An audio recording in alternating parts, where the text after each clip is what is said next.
We've been both really excited for American Gods to come to TV. It's one of my favorite books of all time. Chelsea's also very fond of it. This is a book that nobody thought could be filmed.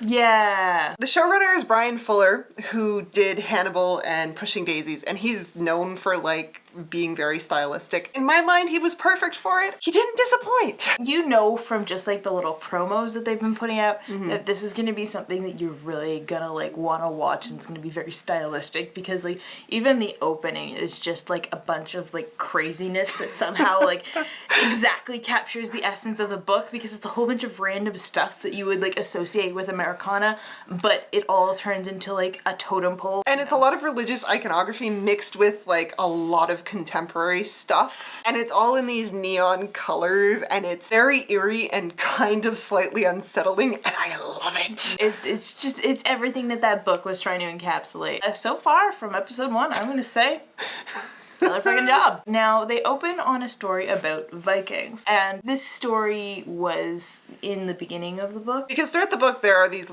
random asides that are coming to America stories that kind of tie into what's happening with the main character. Or at least thematically. Yeah. The showrunner and like the exec team was like, we wanted to start each episode with a coming to America story, and so this is the first one in the book.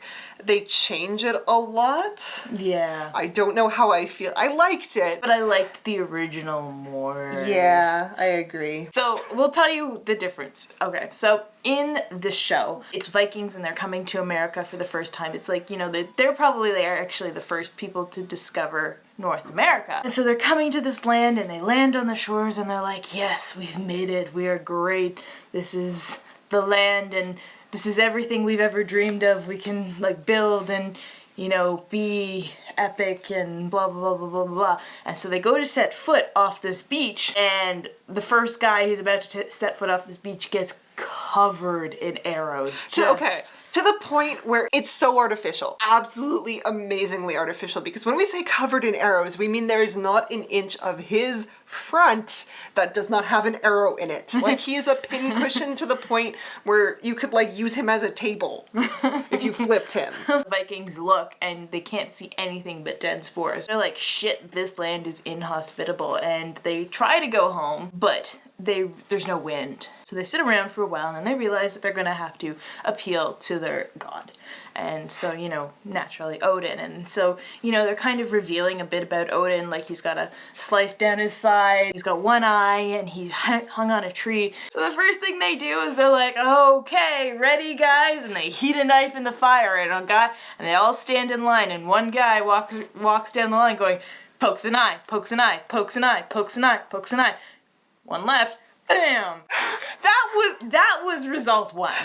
That was the first thing you tried. Second thing, the guy is standing there, I guess it's their captain or their chief, and so 2 people keep bringing people up to him, and he shakes his head until they decide on one of them. They throw him on a pyre and they burn him to death. Still no wind. And then they're like, okay, well, you know what? Odin is a war god. Shirts and skins it is, boys. Off we go. And so about half of them get murdered in the wind. That's when the chief's about to crush a guy's head, and all of a sudden he sees the wind, and I think he actually drops the rock on the guy. Like, oh shit. Throughout this entire thing, there is a weird kind of sense of humor to it. Yeah. And the gore, again, it's very artificial. Like, at one point, my favorite part is someone's arm gets chopped off, and it goes flying through the air, and it actually flies past out of frame, because there are black bars on the top. It flies over the black bars and then impales someone. So they like get on the boat, and they're like, we're never fucking coming back and here. Like, yeah, the narration is just like, they never told anyone what happened, and none of them ever set foot in a boat again.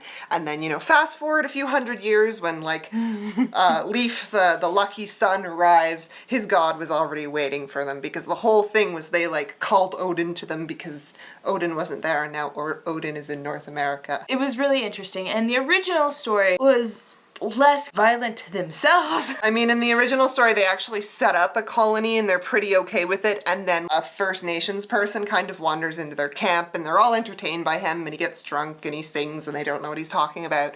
And that night, they hang him from a tree, because, you know, Odin hung himself from the tree to gain knowledge, and it was a tribute to their war god, and blah-de-blah-blah-blah.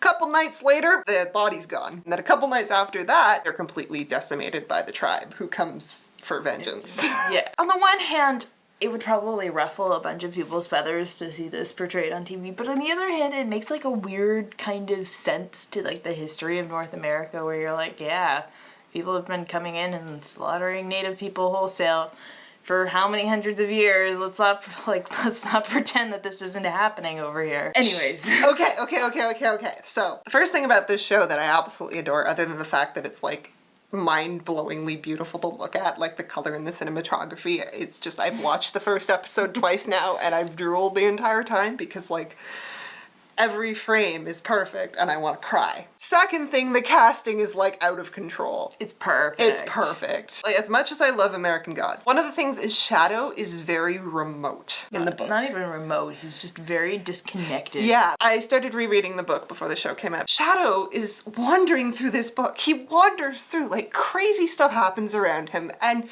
you're just like, hey, you realize none of this is normal, right?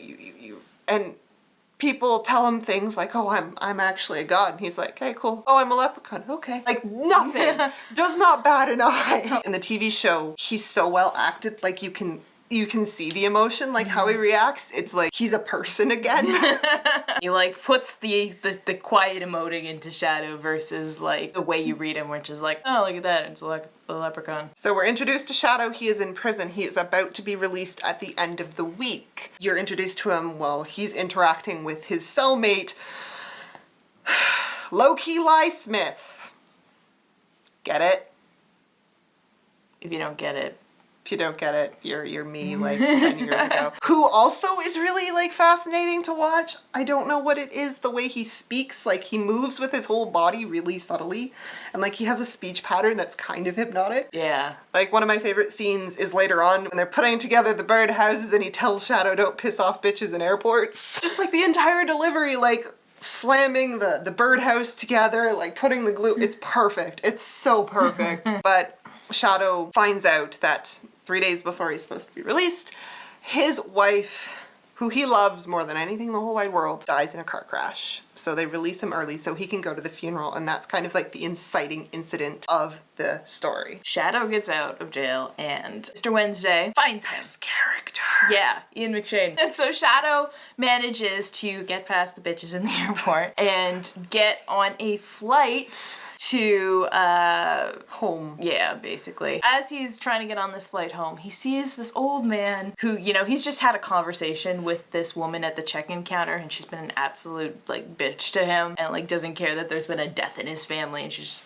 awful. But so Mr. Wednesday comes up and he's like this feeble old man who's like, my son usually takes care of me, but I have this ticket and I'm supposed to be flying today. First class, I'm supposed to be looking, you know, my grandson was just born. And it's just... like anybody would just be like, oh, it's okay, sir, we'll get you on this flight. And Shadow's just like, fuck, wow. This guy gets on the plane, he's like sitting there with his whiskey.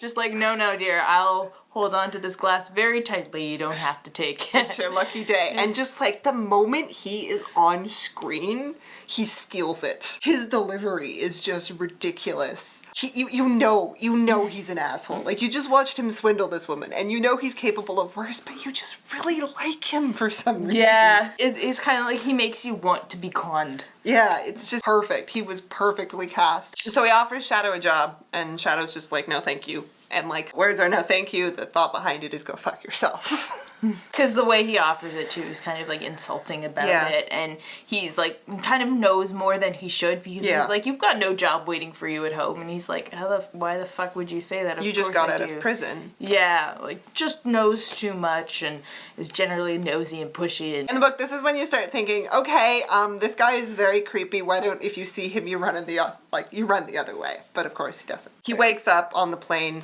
The flight was delayed because of a storm, so he could catch another flight but not be there until after the funeral, but it's a shorter drive, so he rents a car, and like there's a meaningful scene where he like goes out into this big empty field and just kind of screams because his entire world has fallen apart. So he's on his way and he realizes he needs to stop for gas and he's hungry, so he stops at a little like bar, which was way less rustic than I thought it would be. Yeah, It was very modern. It was very, like in the book it's kind of rustic, like, you know, like dive bar-y, and this it's like a big alligator head.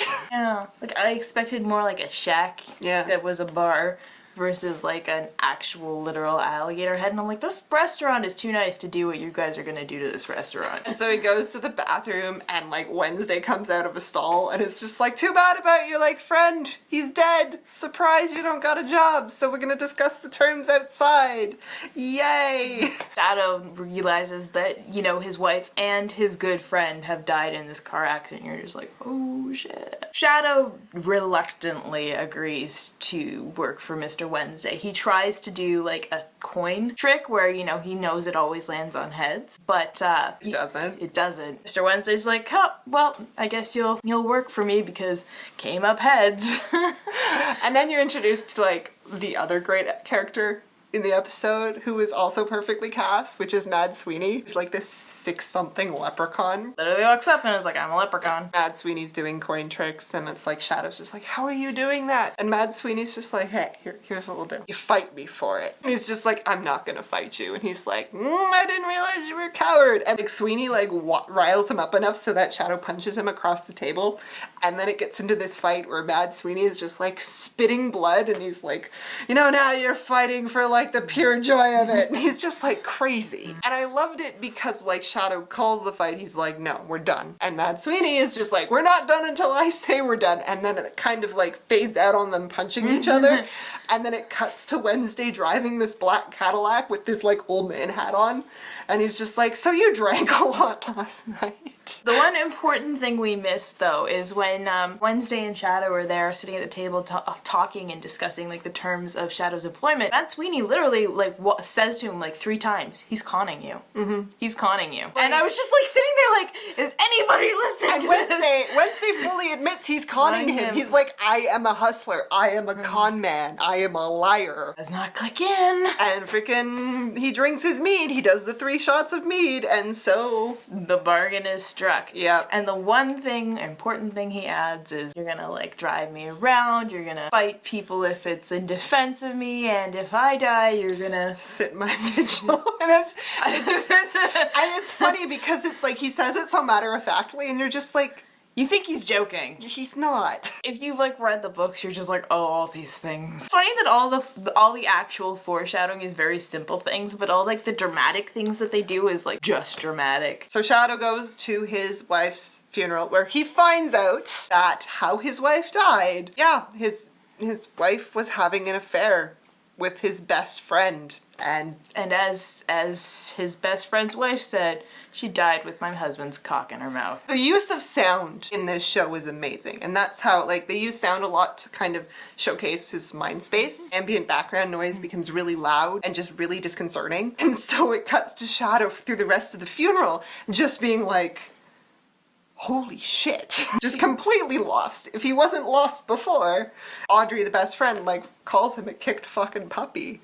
Because, like, that was his pet name. Yeah, his wife called him Puppy. And so then there's a very awkward scene where Audrey's just like, I want to take back my dignity. And she gives this kind of, like, really long rant, which is a little, like, disconnected because she's balancing, like, her pain and her grief and her, like, and like, oh, Shadow, you've been in prison. You probably haven't been hugged for a while. Like, it's very scatterbrained all over the place, and I don't know how I feel about it. And it kind of ends with her being like, blowjob for a blowjob. Yeah. I didn't mind her speech. It was just that part that really bugged me. I felt like she probably could have had more dignity than that, to be like, yeah, let's have revenge sex right here on their grave. And Shadow says no. That was kind of one of the parts of the show where I was like, yeah, like, it's not perfect. No. It's not. But it's pretty good. We're pretty good. We're doing pretty good. Shadow leaves cemetery and he's walking along the street and he sees this kind of weird glowing off to the side of the road, and he goes and he walks over to it, and there's like this futuristic box, and he like picks up a stick to poke it. And I'm like, good job. That's smart. That's smart. You didn't touch it with your hand. The box unfolds and like it looks like a VR goggle set, but at the same time it kind of reminded me of like a face hugger from Alien. Yeah, it really did, because it like, jumps at him. Yeah, it looks at him and then just on his face, and all of a sudden we're in a weird psychedelic dream sequence where we get to meet the technical boy. And we both had the very similar thought. We were watching this within minutes of each other and just like texting each other the entire time. So, Technical Boy feels kind of like Jesse Eisenberg's Lex Luthor. A lot like him. I'm okay with it. It works. It works. Batman vs. Superman, terrible movie. They try to play this over-the-top, crazy, like, stereotypical, look at the millennial culture, it's so false and awful. Mm-hmm. They try to play that straight, and it doesn't fit. It's really, really jarring. But with the Technical Boy, it works. And also what I really liked, and I don't know if this is what they meant to do, but through some of his dialogue, they jump cut like you're watching a YouTube video. And that was brilliant. Like, even just the positioning of him in the frame, he moves around. So it's like watching like one person like vlogging at you. Which is perfect because virtual world and... Yeah.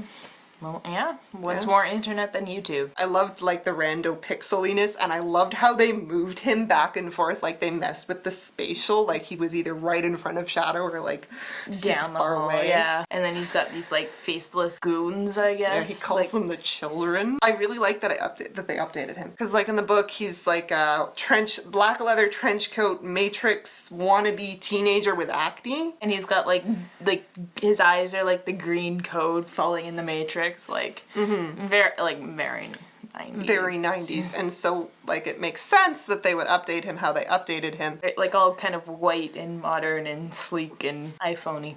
Yeah. Long story short about their conversation is Technical Boy's like, what's Wednesday up to? Because, don't fuck with me. Shadow's just like, I may have just started working for him, and I know absolutely nothing, but it's not like I would tell you anyway. So why are we having this conversation? And he's like, yeah, you're wasting my time. Kill him. You're like, wait, what? What's going on? The transition I liked between that sequence and the sequence after, where he's kind of like falling up through the stars. That looked really cool. Yeah.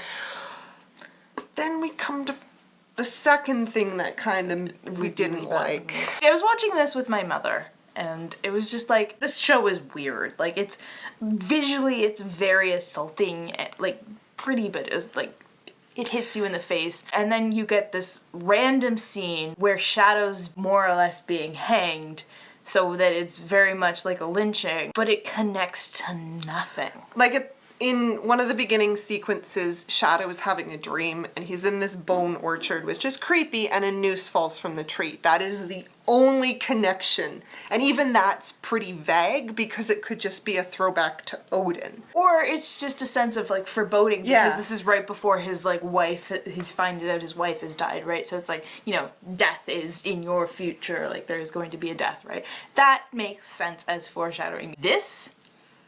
There's a totally, completely different cultural context that gets applied to this. And they do it purposefully? I don't think they were unaware of it? No, it felt like they were trying to be edgy, but like, what, why? Why are you, like... It doesn't fit with anything thematically. Yeah. There was no point to it, they were just like, yes, we're going to shock you. Yeah. It was very gratuitous. I'm all for like symbolism where it makes sense, but... Yeah.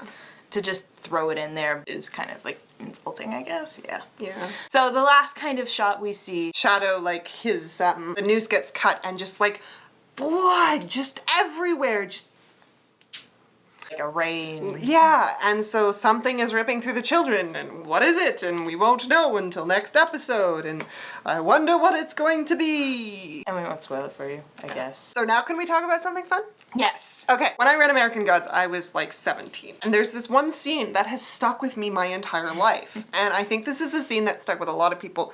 And when they announced a show, and Brian Fuller was getting questions, the first question that people asked him is, so, are you gonna do this scene? When I was rereading American Gods, I didn't realize how quickly and soon the scene happens into the book. It's like 25 pages in. Bilquis! Okay, so Bilquis it's a little different in the book, but they've kind of modernized it, and I'm fine with it, whatever, it doesn't make much difference. So anyways, I think she was originally a prostitute in the book. Yeah, okay, so American Gods were dealing with old beliefs in the modern contemporary world. And so you get this sense that a lot of these old god characters are doing what they can for worship, because they live off of worship, and the moment they stop getting worshipped, they cease to exist. So like, Bilquis is working as a sex worker because she is a love goddess, so makes sense. Yeah, in the TV show, it's more like it's played as a Tinder date. Which was cute. I liked that. I was fine. I was like, yeah, same difference. not same difference. Even though the but guy like, was way too nice. The guy was way too nice. I felt so bad for this guy. In the book, it's just like some Hollywood bigwig who thinks he's more important than he actually is. But this guy's just like this dad whose kids convinced him to online date. And I'm like, knowing what's coming, it's just like, oh, honey. I'm so sorry. Like, this should not be happening to you. You're gonna go out with a bang? Literally. I really liked her. Like, she went through like every like possible version of herself, like nervous and like very like emotionally raw. And like, she's just like, oh, you like me? She's just so happy to be liked. This was really funny because I was watching this with my mother. The second, like, they start, like, the bedroom scene, like, where she's like, okay, well, you know, like, let's just do this. My mother's like, trap! It's a trap! Trap! Oh, God, you have no idea what's coming next. On my rewatch, I just kept thinking about David Cronenberg and body horror. Now, granted... That's that. Now, granted, this scene, it was done very well. It didn't feel very exploitive. I kept thinking about... There are so many other, like, directors and showrunners who would have taken this and just, like, made it awful. Because, like, male gaze, man. The male gaze. Yeah. But this was good. It was well done. It was... She consumes him with her vagina. Yeah, that's basically Basically what it is. She says, worship me, and he starts... I liked how they did that, how he's just kind of, like, really awkward at first. Like... Yeah, you're the most beautiful woman. Yeah. And then it like turns into like this almost chant like it feels like very a poem, yeah, like it's very ritualistic. Poem. He's no longer in control. He's performing the ritual. So my final thought is read the book. Like this is something that it would be good to read the book before you watch it because it does not give you a chance to figure out what the fuck is going on. Yeah. It just hits you head on. I'm hoping it was just like something they do usually with first episodes where they like throw everything at you to get really excited and want to figure out what's going on and then they slow down. Well, like, in the book, it doesn't stop to explain itself. Like, at a certain point, you kind of like, okay, I figured out what's going on. Because you spend this entire book in, like, this liminal space, and you didn't even realize that it's a liminal space, but the whole idea is that all of America is a liminal space. Just go with it. Yeah, I mean, if I hadn't read the book, I would have been like, what is going on? What is going on? And my mother was very much like, I don't know if I like this. And like, I completely understand, but there's a lot to look forward to in this show. I think next episode, a couple of really great characters are coming up. I'm dying for them. It's gonna be good. I'm excited for the new stuff that they're gonna add to it because obviously they're gonna probably stretch it out for a couple of seasons, so they're gonna have to add more to the book. Oh yeah. I'm super excited for that. I'm like, yeah, give me more. It's interesting to go back and read it and then watch it for me, just because my takeaway is so different from when I was younger. Oh yeah, for like sure. So different, and I'm so mad at past me. Well, I mean, I'm not sure what I remember of guessing when I was reading the book, but like reading it after you've read it the first time, you're like, oh my god, this is so fucking obvious. God damn it. So, did you watch the first episode of American Gods? Are you going to watch American Gods? Have you read the book? Tell us about it in the comments below. What do you think of, if you've read the book, what do you think of some of the changes they've made? And what do you think about those scenes that we kind of were like, And is like Ian McShane the most perfect casting ever? Because he is the most perfect casting ever. Thanks for watching us, guys, and we will see you next week.